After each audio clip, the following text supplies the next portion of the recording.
This is Umar Ahmed for IFL TV in association with MTK Global. It was funny, last time I spoke to you on Zoom, Frank, was at another Holiday Inn. I'm in another one at Holiday Inn, but your one, obviously, last time was in there. Oh, our one's better than that one. Our one's much better than that one.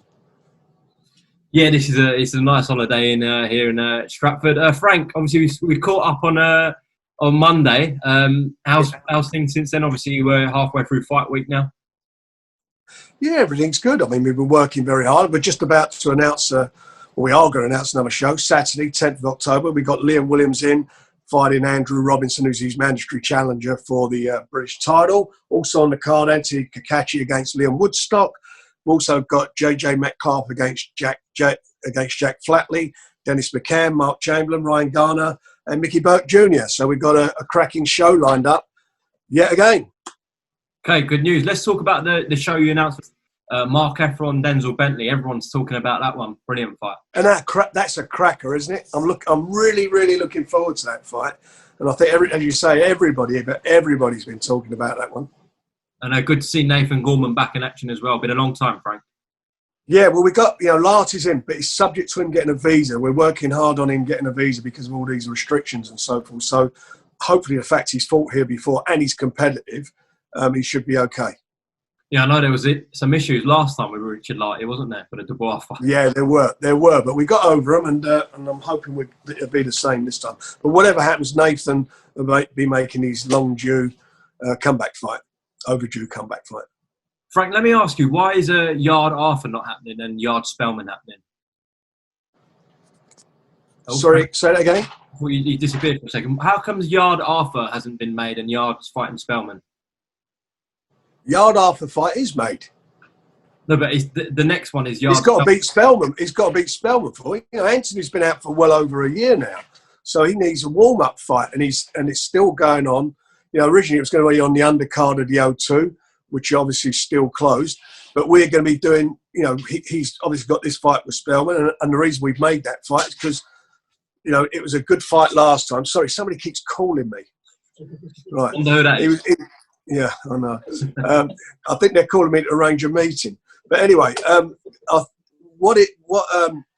got to have a warm-up fight. Well, I'm saying it's a warm-up. Spellman's going to have other ideas, that's for sure. And at least he's had a fight in between, and a good fight he had with Lyndon. So he's going to get that on Anthony, and after that, he'll be in. Him and Lyndon will be fighting each other, provided Anthony comes through, which I hope he will do. Okay, well, listen, we've been through your shows. Obviously, we know Josh Taylor's back in action. You've announced the one with Gorman, Heffron, Yard, Bentley, etc., and also your one with Liam Williams, where he's headlining. Frank, let me just ask you about some events yesterday on Twitter. I see the back and forth between you and Dillian Whyte. Shocked quite a lot of people what was being said. Where's this come from, Frank? What's happened? What do you mean, what's being said? What I said? Look, where it come from was I was obviously very interested, and still, I suppose in some ways I still am, in making Daniel Dubois, who's obviously fighting on Saturday, making the fight with him and Dillian. And unfortunately, Dillian got beat, and I was pleased that he got beat, not because of him, but the fact that he got the mandatory out the way that was going to get in the way of another obstacle, as I keep banging on about, knocking that down, so we can get to the fight with Tyson and AJ, because that's what everybody wants to see, and that's what we want to see. So that's what I was pleased about. And he's obviously pissed off about that, and I don't know why. I mean, it's not my fault he sat around for 1,000 days. When he was the mandatory, remember, he was a mandatory contender in two different organisations. And again, not my fault. Tyson come back. Within 6 months of coming back, we made the fight with a champion, the WBC champion. And remember, he was mandatory. We made the champion with Tyson Fury, Wilder. So the facts I've done better for my guy than Matchroom did for their guy. Don't take that out of me. Go and look to them. That's not my problem. That's down to them. He's had lots and lots of opportunities, and we'll see where we go. At the end of the day, you think about it. Those 1,000 days he was waiting for, probably about 300-400 of those days, Tyson was sitting in a pub, and look where he's come back from. While this fellow has been sitting on his backside, scratching it, waiting for something to happen, and nothing happened. But don't take that out on me, Dillian. That's down to you. And by the way, you're the one who keeps slagging fighters off. You slagged Tyson off, who's with me. Big time slagging him off. He never tried to duck you. You called him a coward. A coward? This is the fellow who went to Klitschko's backyard and fought him and went out and fought Wilder twice in his backyard, and you're calling him a coward? Please do us a favour. And that's without, the other boxers like AJ, what you called him. He alleged that AJ, after his fight, was taking drugs. That's what he alleged. He said it. He stated it, amongst many other fighters. So if you're going to hand it out, you've got to take it back. Were you surprised with what he said? I think it was early in the morning yesterday. He called you a snake. What was your reaction to that, Frank? Well, it's childish, isn't it? He can call me what he likes, as long as he calls me at dinner. Who cares? It don't mean nothing to me. The facts of the matter is, we're moving on. We're successful, and he's got a long climb back. Maybe he'll do it. Maybe he will. Maybe he won't. Who knows? But that's his problem. It's not mine. In the meantime, I'll just keep doing what I'm doing and delivering. Whether he wins the rematch or loses against Povetkin, you willing to make the Dubois fight, win or lose for Dillian in his next fight? Well, it depends where Daniel. Daniel's flying there, isn't he? He's got his fight on Saturday. Hopefully, he's coming through. It's of such interest. Tyson's coming down to do the commentary on BT, so he's going to be there. So he's really interested in it, as we all are. So if he comes through that, we'll see how the land lies. At the meantime, Dillian's got to have a well-earned rest. I said to you last time we spoke that that the border control would make him would hope, say that he can't do anything, which is mandatory after getting knocked out for a month or so. So he's there. He's got to take it easy. That was a concussive knockout he had. He was getting oxygen and so forth. So he's got to come back from that. That's his problem. Do you think he's finding this Dubois talk a little bit disrespectful, Frank? I think that's what it is. No more than how disrespectful he's been to other fighters. What would happen if him and Dubois met in the ring tomorrow? Your view? Well, having seen him get done by AJ, having seen him get knocked out by Povetkin, having seen him get wobbled, I think Rivas wobbled him and so forth. Looking at somebody who's 22 years of age, who's quite dynamic and so forth, I would say he would knock him over. And by the way, I think Joe Joyce would as well. I think both of them have got the beating of him. You've worked in boxing so many years, Frank. How special is Daniel Dubois? How special is he? I think he's very special. I think he's one of those guys that come along once for me in I can't say a lifetime because it's been a long time, but in a decade or so. I think he's a very special fighter. And I believe in him, and I believed in him from day one. I'm not like somebody who said, "Oh, look at this fella, he just won a gold medal in the Olympics," or he's come through with this very, long and distinguished amateur career. He only had 7 senior bouts. But what we see of him, we made a decision and went forward, as we did with Anthony Yard, similar sort of situation, who only had 11 fights, and got behind him and give him and enabled him to show his skills and show the world what he's good at, how good he is. And at the moment, I'm talking about at this stage of his career, he's done everything and more than has been asked of him, and he's still a baby as far as heavyweights are concerned.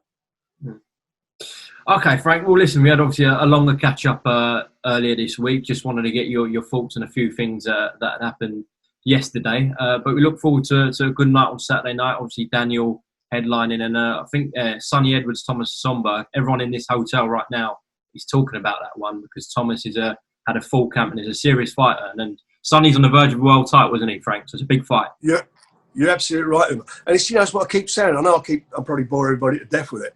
I'll probably bore everybody to death anyway. But the fact of the matter is, the guys who are supposed to be the opponents going into these neutral venues where there's no fans and there's no home and away fighter, we're getting more out of them. And I think Sonny's fight's going to be, a cracker on Saturday. Quick shout out to your nephew Alfie. It's his birthday today, isn't it? It is. Yeah, he's getting on. He won't be catching me up though. That's for sure. Yeah, it's his birthday and he's doing well. All the boys are doing really well. You look about 10 years younger, Frank, this week. Do you think so? You know why? It's because I'm enjoying what I'm doing. All the trials and tribulations, all this crap that keeps getting spouted around and so forth. We're still here. We're still doing what we're good at doing and delivering. And despite all those trials and tribulations, I think back over the last few years, and and I'll say how it is. I had had some serious aggravation. I had an ex-accountant who put me into something that I wish he hadn't have done, and he certainly wish he hadn't have done. And the people went bust on me for a lot of money. And whilst that was going on, it's probably about 13, 14 years ago. It's been going on. It was going on for quite a while. And we launched BoxNation simultaneously. It's well documented that that we were under financial strain doing that. Even while all those things were happening, we brought Billy Joe Saunders 2 world title fights, Liam Williams, a couple of world title fights, and he's now a mandatory to Andrade. Liam Smith fought a couple of times for the world title. Tyson, as we know, has come back. Anthony Yard fought for a world title. 2 great youngsters or a great youngster in Daniel Dubois. Joe Joyce, he's done brilliant well. Carl Frampton won a world title. Josh Warrington was finally recognised for what he was and won a title. Tetty done the same thing. Terry Flanagan. So despite all those trials and tribulations that I didn't scream about or cry about, and Nicola Adams, first British woman boxer to win a world title, despite all that, we cracked on doing what we do, which is delivering. So, I'm delighted where we are now. This is the best situation we've been in. We're absolutely, really, really on the money now. Got a great partner in BT. We've got a great contract. We've got great fighters, and we're going from strength to strength. And I'm really looking forward to moving forward. It's a funny thing. I read an article I think it was about a week or 2 ago. Barry Hearns talked about how he nearly went bankrupt. And it just brought to my mind, I remember that time when he was having his problems. I remember he wrote to me and asked me if I'd put some money in Leyton Orient with him, which I declined to do. But, that's what things happen. People have their ups and downs. And at the end of the day, it's managed to still get out there and do and deliver what you do. And we do that constantly. And we're in a really good place at the moment, moving forward. And it's exciting times. I've just announced another great fight with, great show with Liam. We've got Anthony Yard's show on. We've got Josh Taylor's the show with Josh Taylor. We're announcing a couple more in the next week or so. So we're very active, making the shows, bringing these great youngsters through, which I'm not going to go through that big list of them, as you know they are. We're always talking about them. So I'm really delighted with it. And we keep doing what we always do, which is delivering to the fans and bringing through the fighters. Well, first and foremost, tune in this Saturday night to BT Sport. You're going to be there, Frank? Yes, I will be, yeah. All right, I'll see you on Saturday night then. Thanks for your time, Frank. I will see you when I'm looking at you, Umar. You stay well, mate.